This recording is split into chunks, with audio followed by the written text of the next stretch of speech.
of particular concern to the public is whether or not the investigation into the Prime Minister is going to be transparent and fair. And so, here is where the rubber hits the road. I will say publicly, as I have said in my press release, Dennis Strong was... So I'm showing you when Cliff Hughes and Big Draws, them talk about Labour Party, know how to run country and economy. Of course, this is how they run it. Yes, this is how them run it. This is how Nigel and his friend them run Jamaica. You see it?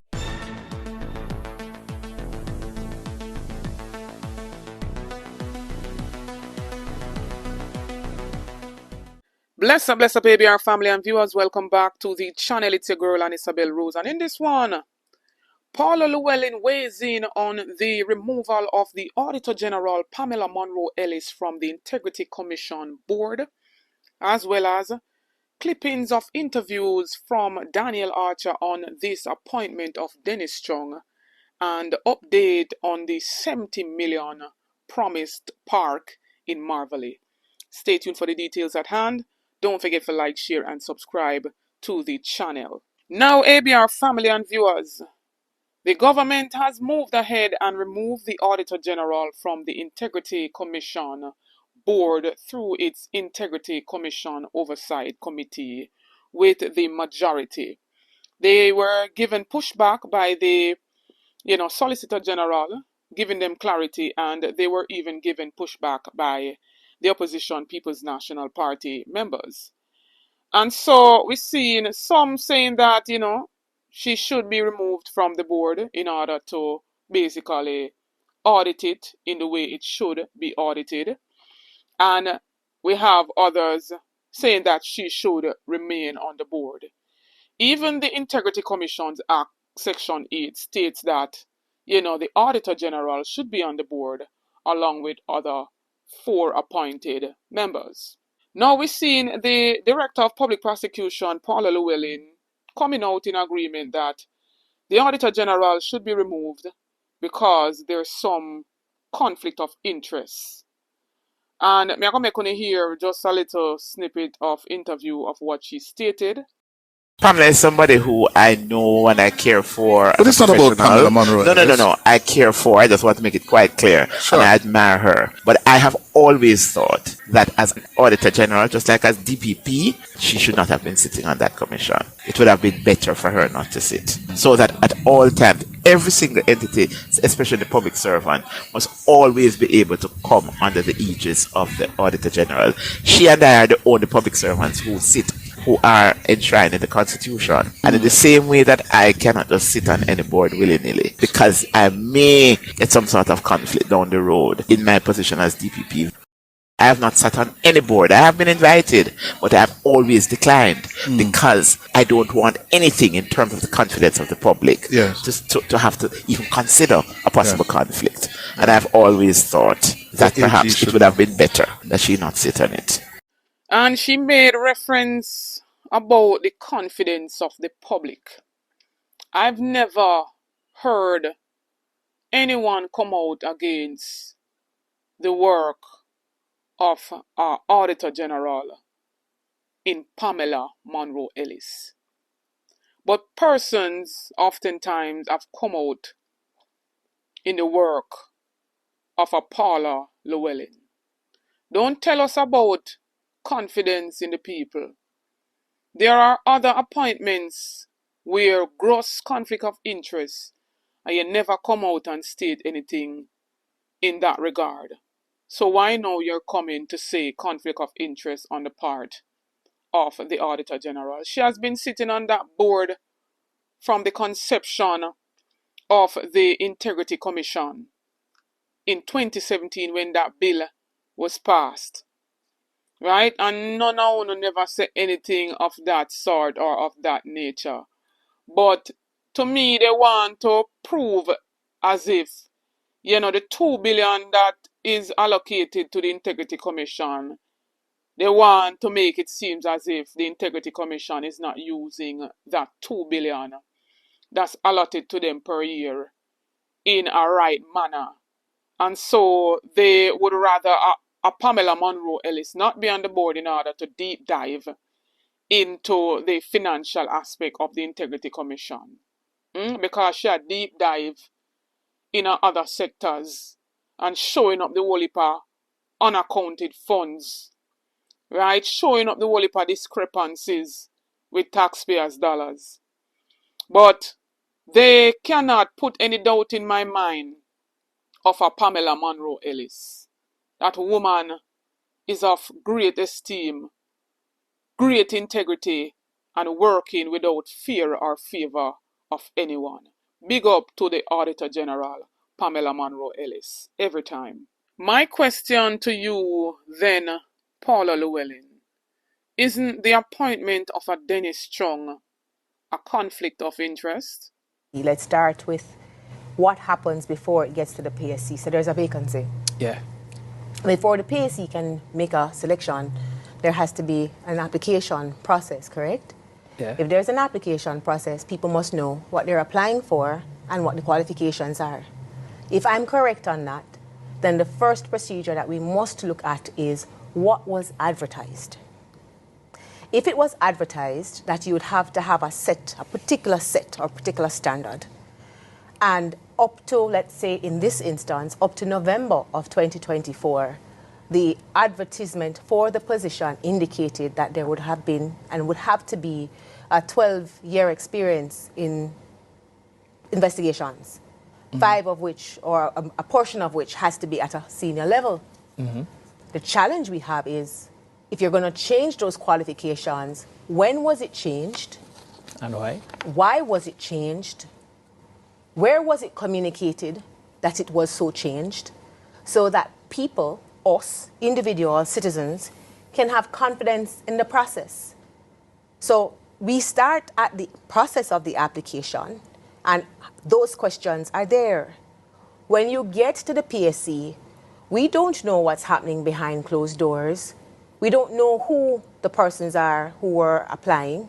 And because we do not trust the process, and public trust is low, we are going to question whether or not it was done transparently, whether or not it was done in a manner that would facilitate some kind of advantage to those who have the power to control the narrative. And so before you get to the PSC, would you appreciate that the public is asking those questions? It's not, and then when it gets to the PSC, have you heard the PSC commenting? No. What you have heard are explanations coming from a political body, the Jamaica Labour Party. Then you also have directly coming from the upper house, members from the upper house, the Senate, speaking about the issue. And by their very nature, this tells us that it is very political.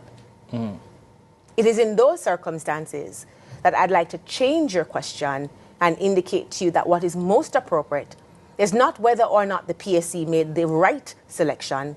So with that said, though, because we would have appreciated, or we can appreciate that in times past, there would have been directors who did not have a particular skill set in that, namely the idea of the law enforcement or the investigative background. Could I pause there? You are familiar with the circumstances in which the person who had no law enforcement experience was there and why she actually left, and the recognition that the international standard is that persons who head such a division would have some kind of investigatory background. It is not so much having training in forensic accounting, but it is what you can bring to that particular position. So don't, and let's not do that. Yeah. Let's not do that. Let's not go back to what existed.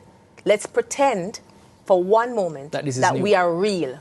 Okay. And in the real world, we have issues that are touching and concerning the FID.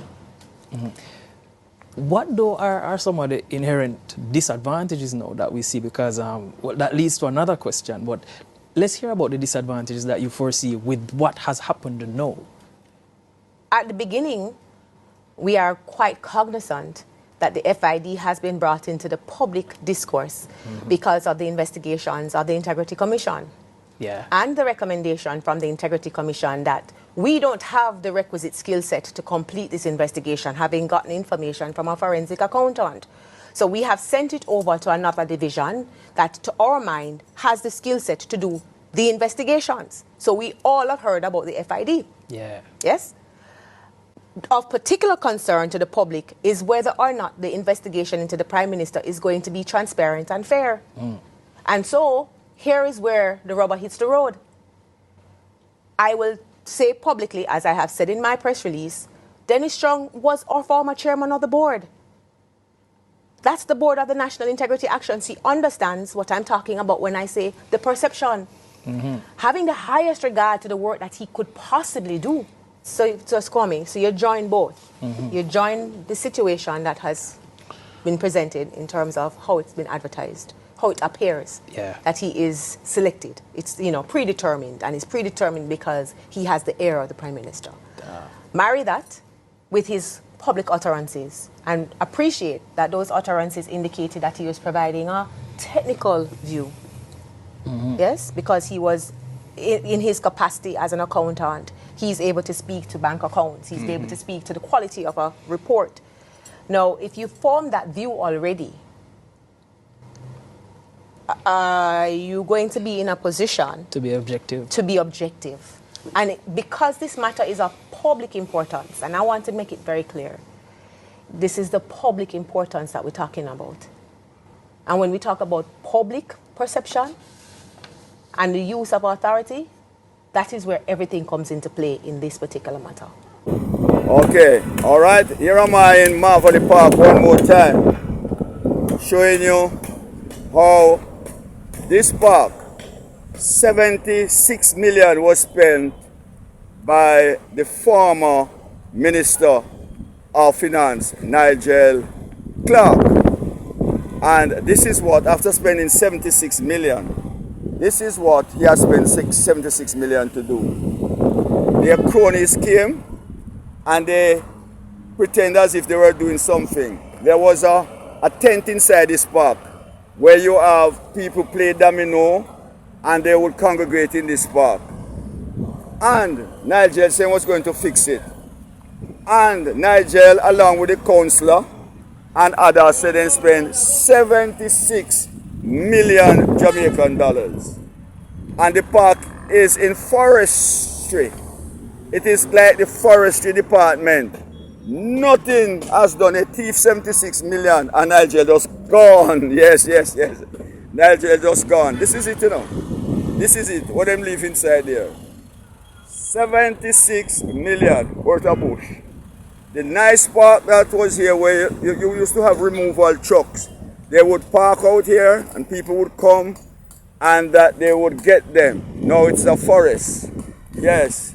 This is how Labour rights spend taxpayers' money. Them and them friend. Right? So when I'm talking about prosperity for them and them con man, Nigel Run, who was supposed to know far better how to spend money and spend taxpayers' dollars. This is what the park look like. Right? It is a forest. They has not planted one tree. All they did was to throw some gravel and then gone. Nigel took off. You remember a man who supposed to make school out of birth and he gone. In dead and never even come back for his funeral. This is it. So I'm showing you when Cliff Hughes and Big Draws them talk about Labour Party know how to run country and economy. Of course, this is how they run it.